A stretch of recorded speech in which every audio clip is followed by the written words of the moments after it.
వారంతా 10 ఏళ్ల పాటు నియోజకవర్గాల్లో చక్రం తిప్పిన మాజీ ఎమ్మెల్యేలు, ఎంపీలు వివిధ కారణాలతో బీఆర్ఎస్ను వీడి హస్తం పార్టీలో చేరారు. కాంగ్రెస్లోనూ అధికార దర్పం ప్రదర్శించాలనుకున్నారు. కానీ అక్కడి వారి ప్లాన్ బూమ్రాంగ్ అయింది. కాంగ్రెస్లో సరైన గుర్తింపు లేక తమ రాజకీయ భవిష్యత్తు ప్రశ్నార్థకంగా మారుతుందని వారిలో అంతర్మదనం మొదలైందంట.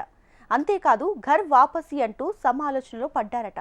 ఈ మాజీలంతా త్వరలోనే హస్తం పార్టీని వీడి గులాబీ గూటికి చేరుతారనే ప్రచారం జోరుగా సాగుతుంది. ఆదిలాబాద్ జిల్లాలో గులాబీ పార్టీని వీడి హస్తం పార్టీలో చేరిన మాజీ ఎమ్మెల్యేలపై హెచ్ఎంటీవీ రిపోర్ట్. ఆ నేతలంతా 10 ఏళ్ల పాటు అధికార దర్పం అనుభవించారు. నియోజకవర్గాల్లో తిరుగులేని నేతలుగా ఏకఛత్రాధిపత్యాన్ని కొనసాగించారు. కానీ గత అసెంబ్లీ ఎన్నికలు వారి పొలిటికల్ జర్నీని తలకిందులు చేసింది. అసెంబ్లీ ఎన్నికల ముందు టికెట్టు రాలేదని కొందరు, పార్లమెంటు ఎన్నికల ముందు మరికొందరు ఇతర పార్టీల నుంచి హస్తం తీర్థం పుచ్చుకున్నారు. ప్రస్తుతం వాళ్ళిప్పుడు అధికార కాంగ్రెస్ పార్టీలోనే ఉన్నా తమకు సరైన గుర్తింపు, గౌరవం దక్కడం లేదని కుమిలిపోతున్నారట. ఆదిలాబాద్ ఉమ్మడి జిల్లా నుంచి దశాబ్ద కాలంగా మంత్రిగా పనిచేసిన మాజీ మంత్రి అల్లోల ఇంద్రకరణ్ రెడ్డి, ముథోల్, ఖానాపూర్, బోధ్, సిర్పూర్ ఎమ్మెల్యేలుగా పనిచేసిన విఠల్ రెడ్డి, రేఖానాయక్, రాథోడ్ బాపురావు, కోనేరు కోనప్పతో పాటు మాజీ కేంద్ర మంత్రి ఎస్ వేణుగోపాలాచారి వీరంతా గత పార్లమెంటు ఎన్నికల నాటికి గులాబీ పార్టీ నుంచి హస్తం గూటికి చేరిన నేతలే. ఇందులో ఖానాపూర్ మాజీ ఎమ్మెల్యే రేఖానాయక్కు బీఆర్ఎస్ ఎమ్మెల్యే టికెట్ ఇవ్వకపోవటం, సిట్టింగ్ స్థానాన్ని మార్చడంతో అసెంబ్లీ ఎన్నికల సమయంలోనే పార్టీని వీడి కాంగ్రెస్లో చేరారు. ఇక బోధ్ ఎమ్మెల్యేగా ఉన్న రాథోడ్ బాపురావుకి సైతం బీఆర్ఎస్ టికెట్ రాకపోవడంతో మొదట కాంగ్రెస్, మళ్లీ బీజేపీ, మళ్లీ కాంగ్రెస్ ఇలా 5 నెలల కాలంలోనే 3 పార్టీలు మారారు. ఇటీవల బీజేపీ మాజీ ఎంపీ సోయం బాపురావు, ఆసిఫాబాద్ మాజీ ఎమ్మెల్యే ఆత్రం సక్కులు కూడా కాంగ్రెస్ పార్టీలో చేరారు. ఆదిలాబాద్ పార్లమెంటు పరిధిలోని దాదాపు 7 నియోజకవర్గాల్లో ఒక్క ఆదిలాబాద్ మాజీ మంత్రి జోగు రామన్న మినహా మిగతా 6 నియోజకవర్గాలకు చెందిన మాజీ ఎమ్మెల్యేలు ప్రస్తుతం హస్తం పార్టీలో ఉన్నారు. బీఆర్ఎస్, బీజేపీ నుంచి వచ్చి చేరిన ఈ వలస నేతలకు హస్తం పార్టీలో సరైన ప్రాధాన్యత దక్కడం లేదట.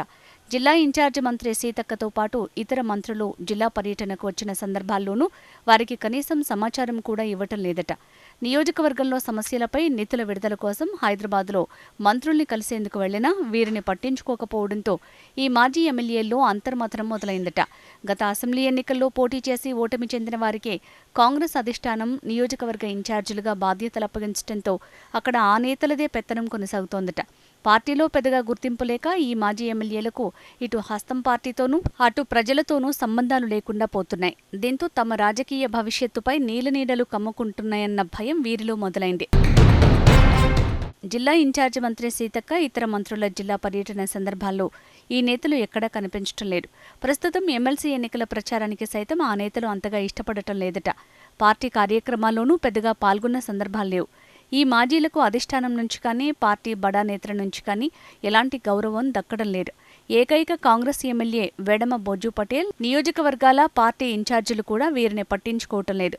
దీంతో మాజీ మంత్రి ఇంద్రకరణ్ రెడ్డి, మాజీ కేంద్ర మంత్రి వేణుగోపాలాచారి, మాజీ ఎమ్మెల్యేలు విఠల్ రెడ్డి, రేఖానాయక్, కోనేరు కోనప్ప, రాథోడ్ బాపురావు వీరంతా అంతర్మథనంలో పడ్డారనే సమాచారం.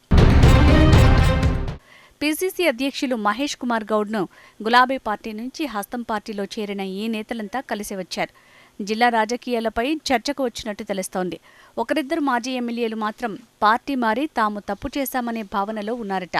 గ్రూపు రాజకీయాలకు పెట్టింది పేరుగా ఉన్న హస్తం పార్టీలో నేతల మధ్య సయోధ్య అలా ఉంచితే ఏండ్లుగా పార్టీ జెండాను మోసిన వారికే పార్టీలో ప్రాధాన్యత దొరకడం లేదని, ఇక కొత్తవారికి ప్రాధాన్యత ఎలా ఇస్తారని హస్తం పార్టీలోని కొంతమంది నేతలు అంటున్నారు.